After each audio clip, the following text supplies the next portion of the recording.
Hello students. Today we will talk about the remaining part of wave motion. Earlier we studied what is a wave. Wave is a form of disturbance where energy is transferred from one place to another. We will talk here about the sound waves. Sound waves are the mechanical waves which require a medium for propagation. They are longitudinal in nature. Longitudinal का क्या मतलब है? The vibrations are parallel to the direction of wave propagation. Particles उसी direction में vibrate करते हैं जिस direction में वेव आगे जाती है. Now waves are sound waves are categorized according to their frequency. Like if they have frequency less than 20 hertz, उनको बोलते हैं इंफ्रासोनिक. अगर उनकी फ्रीक्वेंसी 20 हर्ट्ज से 20 किलो हर्ट्ज के बीच में है, they are categorized as audible sound. Audible का मतलब है जो आप सुन सकते हो. बाकी दोनों फ्रीक्वेंसीज आप सुन नहीं सकते. इंफ्रासोनिक कम होती है, अल्ट्रासोनिक ज्यादा होती है. 20 हर्ट्ज से कम वाली इंफ्रासोनिक है और 20 किलो हर्ट्ज जो हम मैक्सिमम सुन सकते हैं उससे ज्यादा फ्रीक्वेंसी की साउंड को बोलते हैं अल्ट्रासोनिक. नाउ अकॉस्टिक्स उस ब्रांच को कहते हैं जो ऑडिबल साउंड की स्टडी करती है. Branch of physics which deals with the study of Audible sound, जो हम सुन सकते हैं. और उसकी कैसी स्टडी, उस कैसे वो ऑडिबल साउंड जनरेट हो रही है, कैसे वो आगे प्रोपिगेट हो रही है एंड क्या उसकी प्रॉपर्टीज है. acoustics of building is a part of acoustics. acoustics का एक पार्ट है जिसमें हम डील करते हैं ऑडिबल साउंड से ही, लेकिन उसमें ऑडिबल साउंड को पब्लिक हॉल्स के अंदर कैसा होना चाहिए. ऑडिटोरियम्स हॉल्स जब वो क्रिएट किए जाते हैं तो ये देखा जाता है कि उसमें बेस्ट साउंड इफेक्ट हो, तो उसको बोलते हैं acoustics of building. It is actually a branch of acoustics जिसमें बिल्डिंग्स के अंदर साउंड के इफेक्ट्स को स्टडी किया जाता है. एब्जॉर्प्शन कोफिशिएंट क्या है कि साउंड अगर किसी चीज पे गिरती है तो उसमें से कितनी वो सरफेस एब्जॉर्ब कर लेता है. That is absorption coefficient of that surface. The ratio of sound energy absorbed by the surface to the total sound energy incident on the surface, उसको बोलते हैं absorption coefficient. स्मॉल ए से डिनोट करते हैं इसको. और इसकी ऐसा यूनिट होती है OWU, open window unit. Open window has a maximum absorption of 1, सो इसलिए इसको ओपन विंडो यूनिट में नापा जाता है. इसका फॉर्मूला अगर देंगे तो small a equal to sound absorb by the surface divided by total sound energy incident on that surface. Now wave के कुछ कैरेक्टरिस्टिक्स हैं which are equally applicable to sound wave और लाइट वेव और any other wave. So displacement क्या होता है कि particle mean position से कितना दूर गया है, that is displacement, denoted by y and measured in metres. Amplitude होता है मैक्सिमम डिस्प्लेसमेंट बिटवीन मीन और एक्सट्रीम. मीन और एक्सट्रीम के बीच की मैक्सिमम दूरी को बोलते हैं amplitude. Time period is the time taken by wave to complete one vibration. एक वाइब्रेशन में जितना टाइम लगता है उसको बोलते हैं टाइम पीरियड. और इसका उल्टा होता है फ्रीक्वेंसी. फ्रीक्वेंसी होता है कि कितने वाइब्रेशंस एक सेकेंड में होते हैं, नंबर ऑफ साइकिल्स और vibrations completed by wave in 1 second. इसकी यूनिट होती है हर्ट्ज और second inverse. Because time period की यूनिट है सेकेंड तो इसकी सेकेंड इनवर्स भी लिखी जाती है.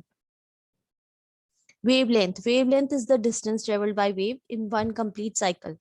जो एक साइकिल करने में उसको टाइम लेंथ डिस्टेंस कवर कर रही है वो है wavelength. Wave velocity is defined as the distance traveled by wave per unit time. कि कितना डिस्टेंस उसने कवर किया है per unit time, that is wave velocity. So we will find the relation between wave velocity and wavelength and frequency. Wave velocity is defined as distance travelled per unit time. So अगर एक complete wave है तो उसमें distance travelled होता है wavelength and time taken will be capital T, time period. So wave velocity is defined as v equal to lambda by t. Lambda तो आपकी wavelength है and t is the time period. And you know frequency क्या होती है, inverse of time period. तो frequency N को लिख सकते हैं 1/t। तो अगर 1/t को n लिखेंगे, we will get the relation b equal to n lambda.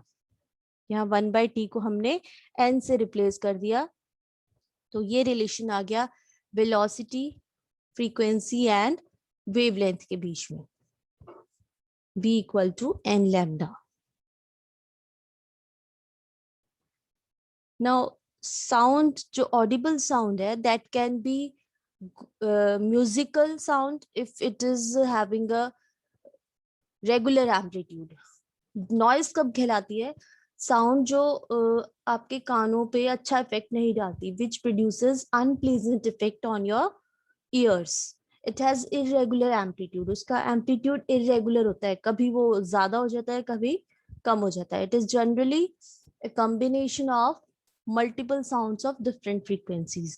तो नॉइस क्या है, जिसका एम्पलीट्यूड इरेगुलर है, जो आपके कानों पे प्लीजेंट इफेक्ट नहीं डाल रहा, अनप्लीजेंट इफेक्ट डाल रहा है।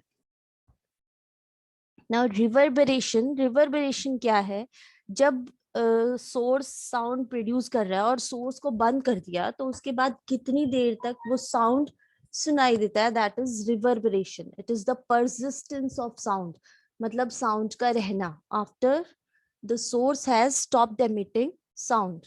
क्यों होता है reverberation? Due to reflection from the multiple surfaces. कई सरफेसेस से जब वो रिफ्लेक्ट होके साउंड आती है, तो वो कुछ टाइम तक रहती है, even if source has stopped. तो इस प्रोसेस को बोलते हैं रिवर्बरेशन। ओके, तो रिवर्बरेशन टाइम क्या है कि जितने टाइम तक वो साउंड परसिस्ट करेगी। कब? After the source has stopped emitting, source के बंद होने के बाद जितने टाइम तक वो साउंड परसिस्ट करती है, उसको बोलते हैं reverberation time. Standard reverberation time, इसको सबाइन्स फॉर्मूला भी कहते हैं। It was given by W.C. Sabine. He formulated this formula that अगर साउंड की इंटेंसिटी 60 dB ड्रॉप कर जाएगी और 1 मिलियंथ पार्ट ड्रॉप कर जाएगी, तो उसको बोलते हैं standard reverberation time. Time taken by sound intensity to drop to its 1 millionth part. Means जो इनिशियल इंटेंसिटी थी उसका 10⁻⁻⁶ टाइम्स अगर वो डिक्रीज कर जाती है, तो वहां तक उसको लेते हैं, जीरो होने तक नहीं वेट करते। 10⁻⁻⁶ is very close to zero. So it was given by the formula T equal to 0.16 V divided by summation AS. यहाँ पे B क्या है? V is the volume of the hall. A is the absorption coefficient of the room and S is the surface area. So summation AS is A1 S1 plus A2 S2 and so on, where A1 A2 A3 absorption coefficient and different objects के, and S1 S2 S3 are their surfaces. तो जो भी surfaces हैं उनका कितना absorption coefficient है, उससे उनका एरिया मल्टीप्लाई होगा और वो ऐड होगा, that will be your denominator. Echo क्या होती है? Echo is different from reverberation. Echo is the repetition of original sound by reflection from a surface. Echo तब प्रोड्यूस होती है अगर रिफ्लेक्टेड साउंड आपके ईयर्स तक 1/10 ऑफ सेकेंड के बाद पहुंच रही है, उससे पहले नहीं। एटलीस्ट 1/10 ऑफ सेकेंड का डिफरेंस होना चाहिए इनिशियल साउंड में और रिफ्लेक्टेड साउंड में। इसमें डिफरेंस क्या है? It is identified as repeated sound, क्योंकि 1/10 ऑफ सेकेंड के बाद आपके कानों को सुनाई दे रही है, तो आपके कान उसको आइडेंटिफाई करेंगे एज अ अनदर साउंड। अगर रिवर्बरेशन हो रहा है तो उसमें वो मिक्स हो जाती है, बिकॉज वो जल्दी रिपीट हो रही है, रिपीटेड तो आ रही है but it does not take a difference of 1/10 of second. So इसलिए इको और रिवर्बरेशन में हल्का सा डिफरेंस है कि अगर वो रिपीट हो रही है 1/10 ऑफ सेकेंड के बाद, तो वो एक अलग साउंड की तरह आइडेंटिफाई होती है, और इसलिए उसको बोलते हैं इको, क्योंकि वो रिपीटेड साउंड लगती है। नाउ रिवर्बरेशन टाइम का फॉर्मूला भी हमने देखा, 0.16 V divided by summation AS। तो रिवर्बरेशन टाइम किसी हॉल में अगर कम करना है तो उसके लिए क्या करते हैं, to increase the absorption of the hall के अंदर ऐसी चीजें लगाई जाती हैं ताकि वो इंक्रीज कर जाए एब्जॉर्प्शन, और समेशन एएस की वैल्यू इंक्रीज करेगी तो रिवर्बरेशन टाइम अपने आप डिक्रीज कर जाएगा. So how to increase absorption, ये मेथड है टू कंट्रोल रिवर्बरेशन की एब्जॉर्प्शन इंक्रीज करना. First thing, to provide a few open windows. सारी ओपन नहीं करनी, कुछ विंडोज ओपन करनी है, because open window is a good absorber. Cover the floor with carpets. Carpets लगा देंगे तो कार्पेट्स भी एब्जॉर्बर का काम करते हैं. Curtains, heavy curtains also absorb the sound. Cover the walls with absorbing material. Absorbing material लगाना walls पे. Provide false ceiling. False ceiling का यूज करना. False ceiling क्या होती है, जो छत पे आपके false ceiling आजकल होती है उसमें क्या है, they absorb the sound. Using upholstered seats in the hall. Cinema halls में आपने देखा होगा सीट्स ऊपर की तरफ उठ जाती हैं, क्योंकि अगर पब्लिक नहीं है तो वो सीट्स भी एब्जॉर्प्शन का काम करेंगी, और पब्लिक है वो तो ऑडियंस तो एब्जॉर्प्शन का काम करेंगी. So these are some of the points to control the reverberation time. We will stop here and continue our next lecture.